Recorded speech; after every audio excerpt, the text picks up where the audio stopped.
Hi everyone, it's Natalie here.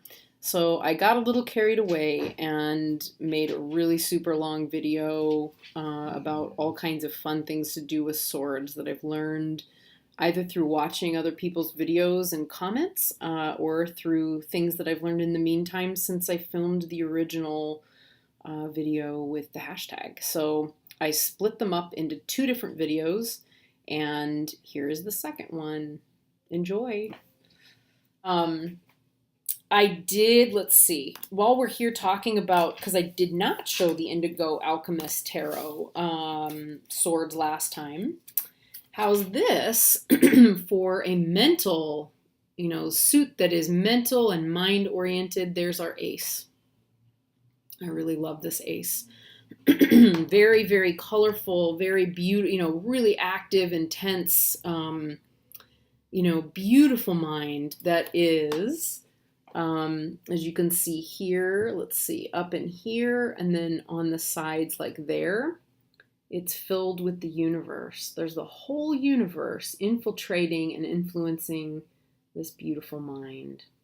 And we're never far from it. So I love this particular deck creator, whose name is going to escape me for a minute. And really, it doesn't have to for long because I just saw her. Here it is. I had just seen her. Heather Blumenthal. Not that you can read this, but yeah, this is what had come with it, and I just found it the other day. Now, having said that, right, I said all these lovely things. Here is the Two of Swords, right? And I tend not to agree with this particular portrayal of the two. That's just me. I'm curious to know, like, again, this is more typical. Here's Wild Unknown. Oh, good, and it's right where I need to get it. Here we have, our RWS. And I think I'll mention this just because I can. But, this is something new I learned as well, which is this is what is known in the, RWS as a stage card. So Pamela Smith worked in the theater, which I love because I work in the theater. And most of my career, is it better this side? I think it is. Most of my career has been in the theater. Nearly all of it. And it's very recent that I decided I really was not interested in working in that environment and dynamic anymore. Another story for another time, or at least not in the same way. And I'm kind of beginning, now that I'm having some time away from it, I'm really able to rethink that and look at it from a different perspective, which is great. Kind of like this card, eh? But she's on a stage. What you see is what you get. She's blindfolded. She's closing other things, influences out, and she's holding some things in balance. She's sitting meditatively, right? My background is movement, which involves like gesture and grounding and calming the nervous system when you're talking about theater and the way that the body is communicating, right? So what I see here is a very straight meditative spine. And her feet are wide open. Her legs are neutral. Her toes are pointed out wide, which tells me that her mind is open. And that her mind is going in at least two different directions, right? So it's also a clear mind. She's got a clear sky. There's every reason to believe that after she has her break, she'll know exactly what she needs to do to move forward. So I don't see that as a very negative card. And it doesn't mean that whatever it is that she's contemplating is negative, but in this one, it is.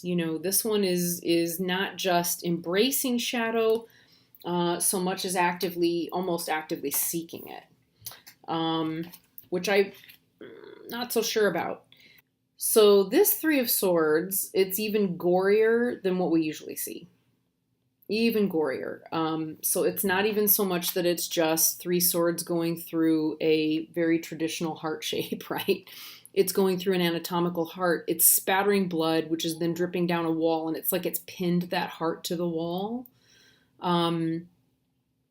So it's really, really getting, bad pun, it's getting to the heart of what that card is about. This one tends to come up around deaths and around really awful loss, things that literally are heartbreak. And that's how it is.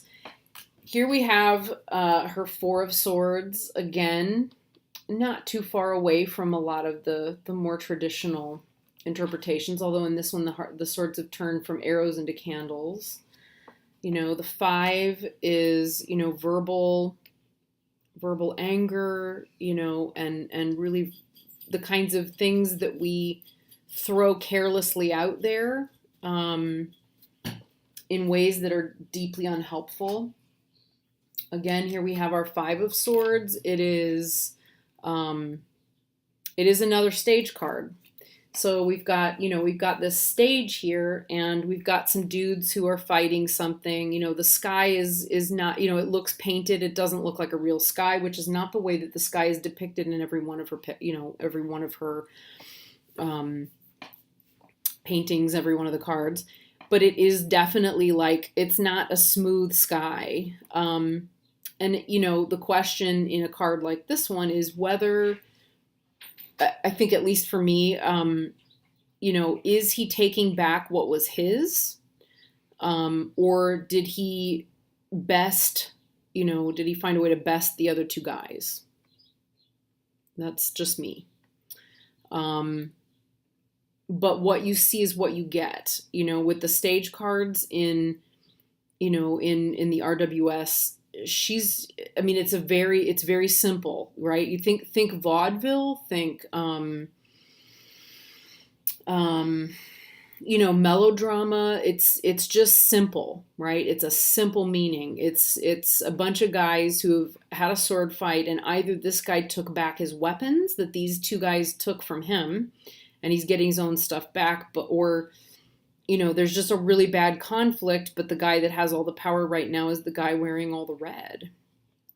So, I don't know. This one, is much more about the kind of stupid verbal things that we throw out that really get us in trouble and destroy relationships, right? I'd like to talk, too, about just the relationship between the Suit of Cups and the Suit of Swords, because I think that is something I didn't talk about in the negativity of swords and the way those are depicted, and I feel like there's more room for that, right? Here we have the 6. Again, it's not in my pile ready to go. The traditional image of people leaving on a boat, right? They're going from choppy water that's really, really awful, and they're protected, and they're able to go to a new place that's better.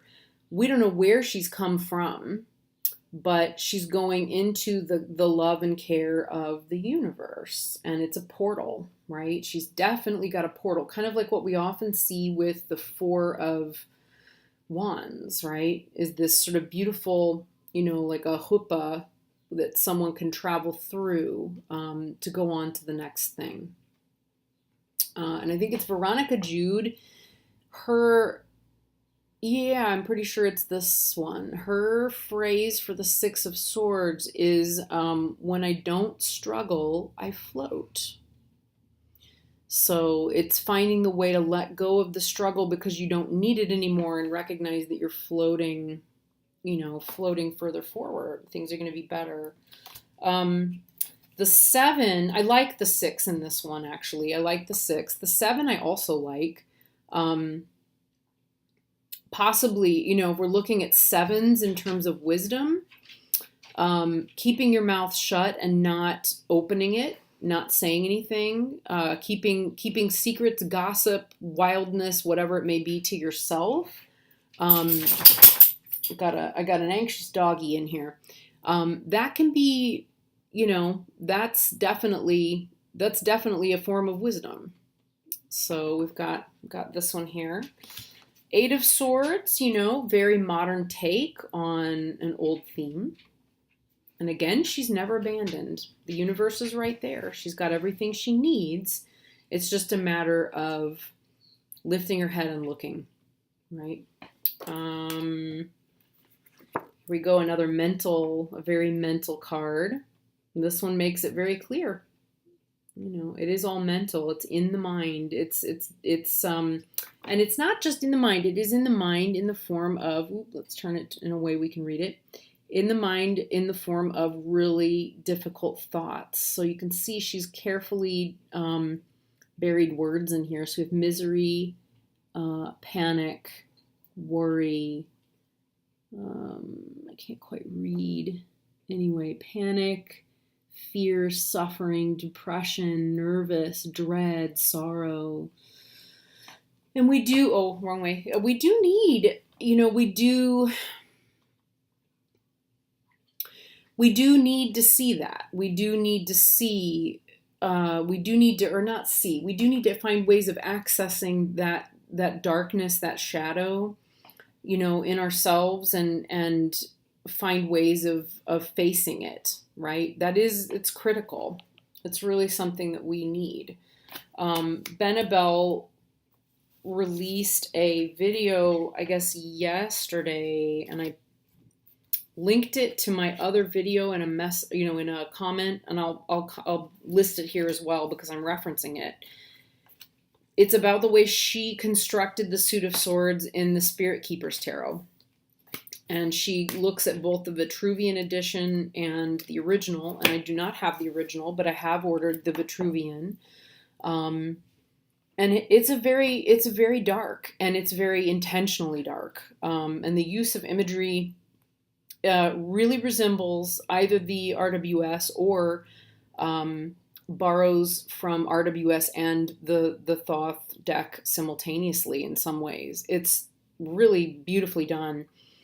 And it is intended to be dark. You know, she talks very explicitly about the way in which the Suit of Swords really tells the story of who we are as human beings and really uncovers a lot of the more shadowy aspects of humanity, you know, and the way we are as people, which gives me a nice little segue. It's funny, I went pulling out my decks earlier and realized like a lot of my decks already had all the swords, you know, pulled together because it's been that long since I picked them up, which I'm not proud of. But, you know, sometimes I like to work with decks really, really thickly and in depth. And I tend to pick 2 or 3 that I work with really intensely for about a month or 2 at a time, and then put them away, and then, you know, or just occasionally pull out a deck here or there. But I'm not really great. It's never been my practice before to have more than, you know, say 2 or 3 working decks at a go. So this is a big adjustment, this whole coming back into tarot and finding that like everybody has 1,000 decks, not literally 1,000, but a lot of decks. And it's so tempting, but I don't know. I need to give the decks that I have like the full attention that they deserve, because the ones that I've collected are, you know, that I've acquired, you know, they're really good decks. They're really, really good. Anyway, that said, Marigold, here we go. Marigold Tarot, Amrit Brar, big fan of this one. Woo, there it is. Love this deck. It is full of swords. It is swordtastic, and it is incredibly dark. Here we got an Ace of Swords right through the center of that rose. And, you know, very, very typical 2 of Swords. The 3 that we all know and love. Oops, here we go. 3 that we all know and love, and actually that I really am not feeling very in love with, frankly. It's okay. And topic for another time, Nat. Save it. All right, moving on. I could be here for a year. 4 of Swords. Mm-hmm. And these are really interesting. Here's 5, and this one is broken in the middle. Very interesting. And if you look at Amrit Brar's fabulous PDF little white book, which isn't at all white, it's black like the deck. She really credits RWS. I mean, she's definitely on board with RWS. So she is intending that imagery through this very kind of pippish depiction that's asking us to see, and understand things from that place. I haven't really worked very deeply with this deck yet at all. I've done a couple of kind of minor readings with it when I first got it. I really would like to work with it more deeply, probably over the summer. Maybe going into the fall, I don't know, but I will come back to it at some point. Love this one with the tooth. Oh, love that. But it's, there's no absence of very dark, threatening swords. I think, this isn't probably a deck. This will probably be a deck that I like to read or work with for myself. I really feel drawn to the Punjabi imagery,